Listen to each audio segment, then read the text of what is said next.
Dear students, अगर आप गोएटे, talc या डेटासेट के एग्ज़ाम की तैयारी कर रहे हैं तो उसके लिए हॉपस्टेड्स और नेबनज़ेट्स का जो पार्ट है वो बहुत ही इम्पोर्टेंट है। इसके बगैर ना तो आप एग्ज़ाम पास कर सकते हैं और ना ही जर्मन ज़ुबान आप सीख सकते हैं, क्योंकि ये है बेसिकली जर्मन ज़ुबान में जुमले बनाने का सबसे बेसिक तरीका। तो चलिए अब हम हॉपस्टेड्स और नेबनज़ेट्स को समझ लेते हैं, ताकि आप अच्छे तरीके से जर्मन ज़ुबान में मुश्किल जो जुमले हैं वो बना सकें। और इसके बगैर, जैसे कि मैंने कहा, ना तो आप जर्मन ज़ुबान सीख सकते हैं और ना ही आप एग्ज़ाम पास कर सकते हैं। तो चलिए अब हम देखते हैं कि हॉपस्टेड्स और नेबनज़ेट्स में क्या फ़र्क होता है। जो आपका हॉपस्टेड्स है बेसिकली वो आपका मेन क्लॉज है, यानी कि ऐसा सेंटेंस जो कि अपने अपने उसमें स्ट्रक्चर में कंप्लीट होता है, यानी कि इश्क है स्विमन, जैसे कि मैं स्विमिंग करने जा रहा हूँ, ये एक कंप्लीट सेंटेंस है। इसलिए इसको हम कहेंगे हॉपस्टेड्स या मेन क्लॉज। और जो नेबनज़ेट्स है, जो कि नियर सेंटेंसेस को आप कह सकते हैं, सबऑर्डिनेट क्लॉज कह सकते हैं, ये होता है इनकम्प्लीट। जिस तरह कि मैं कहता हूँ व्हेन इश क्रंक वैड, कि जब मैं बीमार हो जाऊंगा, या व्हेन इश ग्रोस वैड, जब मैं बड़ा हो जाऊंगा। तो आगे कुछ भी आपको समझ नहीं आ रही कि मैं क्या लगाना चाह रहा हूँ। ये है इनकम्प्लीट सेंटेंस, यानी कि नेबनज़ेट्स जो कि हॉपस्टेड्स के साथ आता है। तो अब हम देखते हैं कि जो हॉपस्टेड्स है वो बेसिकली आपका ऐसा जुमला जो अकेला कंप्लीट मीनिंग देता हो, इसको कहते हैं हॉपस्टेड्स। और इसका जो रूल है वो है वर्ब हमेशा पोजीशन टू पे रहेगी, यानी कि इसका जो स्ट्रक्चर बनेगा वो होगा सब्जेक्ट प्लस वर्ब प्लस जो आपका जो सेंटेंस का जो बाकी हिस्सा है वो आ जाएगा। और इसमें हम देखते हैं आगे एग्जांपल्स, जैसे कि इश लर्ने डॉयच। इश लर्ने डॉयच, मैं जर्मन ज़ुबान सीख रहा हूँ। इसमें अगर आप देखें तो ये एक कंप्लीट सेंटेंस है, इसका पूरा मतलब आपको वाज़ेह हो रहा है कि मैं जर्मन ज़ुबान सीख रहा हूँ। इसी तरीके से er arbeitet heute, वो आज काम कर रहा है। Wir gehen ins Kino, हम सिनेमा जा रहे हैं। तो ये बेसिकली आपका हॉप्ट है, यानी कि मेन सेंटेंस जो कि अपने पूरे के पूरे मीनिंग्स देता है। और यहाँ पे आप देखें कि इश लर्ने, er arbeitet और wir gehen, हर जगह पे जो वर्ब है हमने सेकंड पोजीशन पे लगाई है। जिस तरह इश लर्ने डॉयच, er arbeitet heute। तो बेसिकली जो आपका हॉप्टसेट्स यानी कि जो मेन सेंटेंस है, इसको आप याद कर लें, वो पूरा का पूरा एक कंप्लीट सेंटेंस होता है। और इस सेंटेंस में जो वर्ब है वो हमेशा हमेशा आप सेकंड पोजीशन पर लगाते हैं, जैसे इश लर्ने डॉयच। ये आपका हॉप्टसेट्स है, मेन सेंटेंस है, अपने माना में ये बिल्कुल कंप्लीट है। तो अब हम देखते हैं आगे नेबनज़ेट्स, जिसको अंग्रेजी में हम सब ऑर्डिनेट क्लॉज भी कहते हैं। ऐसा जुमला जो कि अकेला कंप्लीट नहीं होता, इसको मेन सेंटेंस की ज़रूरत होती है। और इसका जो रूल है इम्पोर्टेंट, वो ये है कि जो वर्ब है वो हमेशा इसकी एंड पर चली जाएगी, हमेशा इसकी जो वर्ब है वो एंड पर चली जाएगी नेबनज़ेट्स की। तो अब हम देखते हैं नेबनज़ेट्स किन किन जो है वर्ड्स के लिए इस्तेमाल होता है जर्मन ज़ुबान में, जैसे कि वाइल, क्योंकि, दस यानी कि के, जिसको आप उर्दू में हिंदी में कहते हैं। और व्हेन होता है अगर या जब। ऑब, क्या। ऑबवोल, हालांकि। अल्स, जब या पास्ट। तो इसकी एग्जांपल देखते हैं अब हम हॉपस्टेड्स और नेबनज़ेट्स के सेंटेंस की। ये जो लेफ्ट साइड पे है ये आपका हॉपस्टेड्स है, इश लर्ने डॉयच, मैं जर्मन ज़ुबान सीख रहा हूँ। और राइट साइड पे आपका है नेबनज़ेट्स, वाइल इश इन डॉयचलैंड आर्बाइटन मिश्टे, क्योंकि मैं जर्मनी में काम करना चाहता हूँ। और अब देखें कि जो हॉपस्टेड्स है आपका लेफ्ट साइड में, उसमें जो वर्ब है आपकी सेकंड पोजीशन पे आई है, यानी कि इश लर्ने डॉयच। और लर्ने की जो वर्ब है वो है सेकंड पोजीशन पर।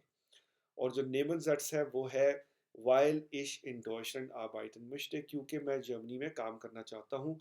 अब ये एक इनकम्प्लीट सेंटेंस है, अगर कोई भी शख्स आपसे सिर्फ यही बात करेगा वाइल इश इन डॉयचलैंड आर्बाइटन मिश्टे, क्योंकि मैं जर्मनी में काम करना चाहता हूँ, तो आपको समझ नहीं आएगी। आप उससे पूछेंगे अच्छा तुम मुझे वजह तो बताओ, रीज़न बताओ इसका, क्यों तुम करना चाहते हो। तुम सिर्फ कह रहे हो क्योंकि मैं करना चाहता हूँ, बट इसकी मेन जो रीज़न है वो मिसिंग है, यानी कि इसका जो मेन सेंटेंस है हॉपस्टेड्स है वो मिसिंग है। इस वजह से ऐसा सेंटेंस जो कि आपको पूरे माने नहीं देता, उसमें वर्ब एंड पे जाती है, उसको हम कहते हैं नेबनज़ेट्स, जो कि हमेशा हॉपस्टेड्स के साथ आता है। तो ये बनेगा वाइल इश इन डॉयचलैंड आर्बाइटन मिश्टे, क्योंकि मैं जर्मनी में काम करना चाहता हूँ। और इसमें जो मिश्टे की वर्ब है वो देखें आप बिल्कुल एंड पे चली गई है।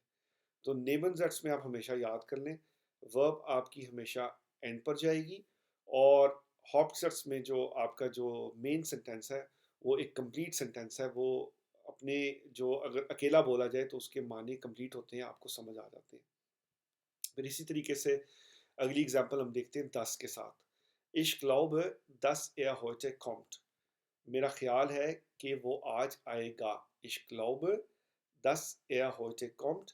मेरा ख्याल है कि वो आज आएगा। बिल्कुल ऐसे ही जैसे आप उर्दू ज़ुबान में बोलते हैं ना, वैसे ही आपने नेबल्स बोल देना है जर्मन ज़ुबान में। अगर मैं इसको वर्ड टू वर्ड तर्जमा करूँ उर्दू में, Ich glaube, मेरा ख्याल है, dass के er वो heute आज kommt आएगा। मेरा ख्याल है कि वो आज आएगा। देखिए उर्दू में भी हम बिल्कुल यही स्ट्रक्चर फ़ॉलो करते हैं, तो वही स्ट्रक्चर आपने बेसिकली जर्मन में भी फ़ॉलो करना है। Ich glaube, dass er heute kommt। मेरा ख्याल है कि वो आज आएगा। और इसमें जो मेन क्लॉज़ है, यानी कि जो आपका Hauptsatz है, वो है Ich glaube, मेरा ख्याल है। और जो Nebensatz है, जो उसके साथ लगा हुआ है, वो है dass er heute kommt। यहाँ पे जो कॉमन की जो वर्ब है वो बेसिकली एयर के साथ कॉन्जुगेट हुई है, तो ये हो गया एयर कॉम्ड, और कॉम्ड आपका बिल्कुल एंड पे आ गया क्योंकि ये आपका नेबनज़ट्स है। इसी तरीके से आगे व्हेन के साथ एक एग्जांपल देख लेते हैं, और यहाँ पे जो सेंटेंस है वो नेबनज़ट्स से हम स्टार्ट कर रहे हैं। व्हेन ich Zeit habe, जब मेरे पास वक्त होगा। अब ये इनकम्प्लीट सा सेंटेंस है, अगर कोई भी शख्स ये कहता है जब मेरे पास वक्त होगा, तो इससे आगे वो कुछ भी नहीं बता रहा, यानी कि इन्फॉर्मेशन कंप्लीट नहीं है। Wenn ich Zeit habe, जब मेरे पास वक्त होगा, lerne ich Deutsch, तो मैं जर्मन ज़ुबान पढ़ूंगा। और यहाँ पे अगर आप नेमलजर्स पहले लगाते हैं, तो ये भी आप रूल याद कर लें कि जो वर्ब है वो इमीडिएटली आफ्टर कॉमा आती है, यानी कि जो ये लर्ने की जो वर्ब है ये फौरी तौर पर आएगी कॉमा के बाद। Wenn ich Zeit habe, जब मेरे पास वक्त होगा, तो फिर ये आपने पहले लगा दिया नेबनज़ट्स, जिसमें कि आपकी जो वर्ब है वो एंड पे लगी हुई है। फिर उसके बाद कॉमा आएगा, उसके बाद जो आपका हॉप्टसट्स है वो फिर वर्ब से स्टार्ट हो जाएगा, लर्ने ich Deutsch, तब मैं जर्मन ज़ुबान पढ़ूंगा। Wenn ich Zeit habe, जब मेरे पास वक्त होगा, lerne ich Deutsch, पढ़ूंगा मैं जर्मन ज़ुबान, पढ़ूंगा मैं जर्मन ज़ुबान। और यहाँ पे बेसिकली जो स्ट्रक्चर है वो जिस तरह मैंने आपको पहले बताया कि अगर आपका नेबनज़ट्स अगर आप पहले लगाते हैं, जैसे wenn ich Zeit habe है और उसके बाद है lerne ich Deutsch, तो नेबनज़ट्स आएगा और उसके बाद जो वर्ब है वो बिल्कुल एंड पे आएगी, जैसे habe की वर्ब यहाँ पे एंड पे लगी हुई है। फिर कॉमा आएगा, उसके बाद वर्ब आएगी और फिर सब्जेक्ट आएगा, और फिर उसके बाद आपका जो ऑब्जेक्ट है या जो बाकी सेंटेंस है वो आएगा। wenn ich Zeit habe, जब मेरे पास वक्त होगा, lerne ich Deutsch, तो मैं जर्मन ज़ुबान पढ़ूंगा। अच्छा, और एक जो चीज़ है वो आप एग्ज़ाम के पॉइंट ऑफ व्यू से नोट कर लें, ये बड़ी कॉमन मिस्टेक है कि अक्सर स्टूडेंट्स व्हाइल के साथ जो है लिख देते हैं व्हाइल ich gehe heute, जिस तरह की जो वर्ब है वो बिल्कुल नॉर्मल लगा देते हैं सेकंड थर्ड पोजीशन के ऊपर, तो ये बिल्कुल गलत हो जाएगा। तो जब भी आपने नेबनज़ट्स यूज़ करना है, तो हमेशा आपने वर्ब को एंड पे लगाना है, जिस तरह के व्हाइल ich heute gehe, क्योंकि मैं आज जा रहा हूँ, व्हाइल ich heute gehe, क्योंकि मैं आज जा रहा हूँ। वर्ब ऑलवेज एंड इन नेबनज़ट्स, या जो आपकी वर्ब है वो हमेशा आपके जो नेबनज़ट्स में उसके एंड पे आएगी। ये आपने हमेशा याद कर लेना है अपने एग्ज़ाम के लिए। और आगे एग्ज़ाम की प्रैक्टिस के लिए मैं आपको 2 सेंटेंसेस दे रहा हूँ। ये सेंटेंसेस आपने कंप्लीट करने हैं और हमें आपने कमेंट सेक्शन में आपने लिखना है, और अगर आपने सही लिखा या गलत लिखा मैं उसको चेक करूँगा और आपको उस पे फीडबैक दूँगा। तो ये सेंटेंसेस आप नोट कर लें, आपने इसका कमेंट सेक्शन में कंप्लीट करके आंसर देना है। वाहुम lernst du Deutsch? तुम जर्मन ज़ुबान क्यों पढ़ रहे हो? Ich lerne Deutsch, मैं जर्मन ज़ुबान पढ़ रहा हूँ। Weil, क्योंकि, अब आगे आपने इसका सेंटेंस कंप्लीट करना है। ये नेबनज़ट्स होगा, पहला पार्ट इसका हॉप्सट्स है, और ये सेंटेंस आपने फिर जर्मन में जो नीचे कमेंट सेक्शन है उसमें लिखना है। और जो दूसरी एग्जांपल है वो है Was machst du, wenn du frei hast? तुम क्या करोगे जब तुम फ्री होगे? Wenn ich frei habe, जब मैं फ्री हूँगा, तो मैं ये करूँगा। अब यहाँ पे जो है नेबनज़ट्स आपका पहले लगा हुआ है। यहाँ पे आपका नेबनज़ट्स पहले लगा है, और ये देखिए व्हेन के बाद आपने जो वर्ब है वो बिल्कुल एंड पे लगा दी है। तो ये एक मैं हिंट आपको दे देता हूँ यहाँ पे कि पहला जो कॉमा के बाद जो आएगा ना वर्ड, वो वर्ब होगी। इधर भी आपने एक सेंटेंस बनाना है। सो ये जो पहली एग्जांपल है वो बेसिकली हॉपस्टेड्स के साथ है। पहले आपका हॉपस्टेड्स आएगा, फिर नेबनज़र्स आएगा, और जो दूसरी एग्जांपल है उसमें नेबनज़र्स हमने पहले लगाया है और उसके बाद हॉपस्टेड्स आएगा। मगर नेबनज़र्स जब पहले लगता है तो वर्ब एंड पे आती है, और कॉमा के बाद फिर वर्ब से ही आप अगला सेंटेंस स्टार्ट करते हैं। ये आप याद कर लें, ये एग्जाम के लिए बहुत ही ज़्यादा इंपॉर्टेंट है। इसका आंसर आपने मुझे कमेंट सेक्शन में देना है, मैं ज़रूर चेक करूँगा। और फिर अगला जो लेसन आ रहा है हमारा, उसके लिए आपने हमारे चैनल को ज़रूर सब्सक्राइब करना है, अपने दोस्तों के साथ इसको ज़रूर शेयर करना है। हम बहुत से टॉपिक्स पे चैनल पर आपके लिए वीडियोस लेके आते हैं। आप हमारी प्लेलिस्ट ज़रूर जाके देखें, हमने मुख्तलिफ प्लेलिस्ट बनाई हुई हैं। हर प्लेलिस्ट को हम अपलोड करते रहते हैं, उसके अंदर कोई ना कोई लेसन हर वीक, हर दूसरे वीक कुछ ना कुछ हम अपलोड करते हैं। तो अगर आप जितना ज़्यादा इस चैनल को देखेंगे, जितना ज़्यादा इस चैनल को फैलाएंगे, उतना ही ज़्यादा हम आपके लिए लेसन्स और लेकर आ सकते हैं, और डेली लाइफ की जो जर्मन है आपके लिए आसान कर सकते हैं। तो अगला जो लेसन है उसमें मैं आपके लिए 20 जो है नेमन जेड से लेके आऊँगा एग्जाम्पल के तौर पे, ताकि आपको ये जो टॉपिक है वो अच्छे तरीके से उसकी प्रैक्टिस हो जाए। तब तक आपने ये लेसन को बार बार देखना है, ताकि जब आप अगला लेसन देखें 20 नेमन जेड से के साथ, तो आपको उस लेसन को समझने में कोई भी प्रॉब्लम ना हो। तो डियर स्टूडेंट्स, ये था हमारा आज का लेसन। आज के लेसन में हमने कॉम्प्लेक्स सेंटेंसेस के बारे में बात की, हमने हॉपसेट्स के बारे में बात की, हमने नेबनसेट्स के बारे में बात की। जो आपका हॉपसेट्स होता है वो एक कंप्लीट जुमला होता है, कंप्लीट सेंटेंस होता है, जिसके माना, जिसके बिल्कुल क्लियर होते हैं, जिसके मीनिंग्स।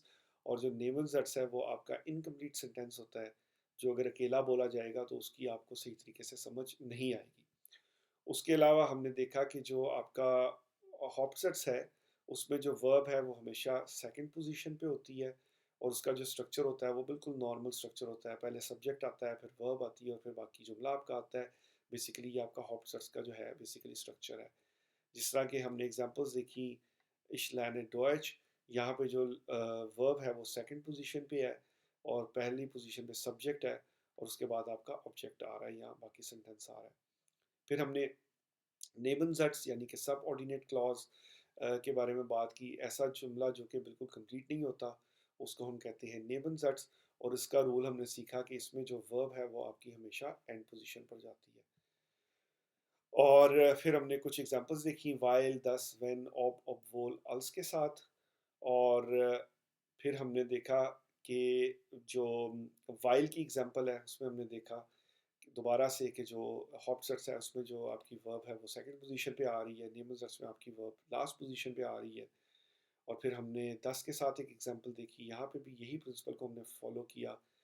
और फिर हमने देखा एक एग्जांपल व्हेन के साथ, उसमें हमने देखा कि जो पहला जो हिस्सा है जुमले का वो है नेबनज़ट्स, और जो दूसरा हिस्सा है वो है हॉपसेट्स। और जब आपका नेबनज़ट्स पहले आता है तो आपकी वर्ब आपकी एंड पे आ जाती है, और फिर कॉमा आता है, और फिर जो आपका हॉपसेट्स है वो वर्ब से स्टार्ट होता है। ये चीज़ हमने सीखी। और फिर हमने इम्पॉर्टेंट एग्जाम पॉइंट देखा कि वाइल जब भी आप लगाएंगे तो हमेशा नेबनज़ट्स में वाइल हो या कोई और भी आप लगा सकते हैं कंजंक्शन, तो आपका जो बेसिकली वर्ब है वो हमेशा आपकी एंड पे चली जाएगी। तो डियर स्टूडेंट्स, मैं उम्मीद करता हूँ कि आपको ये लेसन अच्छा लगा होगा। अगर ऐसा है तो इस लेसन को ज़रूर थम्स अप दें, और कमेंट सेक्शन में वेरी गुड का कमेंट करें। हमें फॉलो करें फेसबुक पर, ट्विटर पर, लिंक्डइन पर, और इंस्टाग्राम पर, टिकटॉक पर भी हमारा अकाउंट है। हम आपके लिए मज़ीद लेसन लाते रहेंगे। अपना ख्याल रखें, सेहत से रहें, खुश रहें।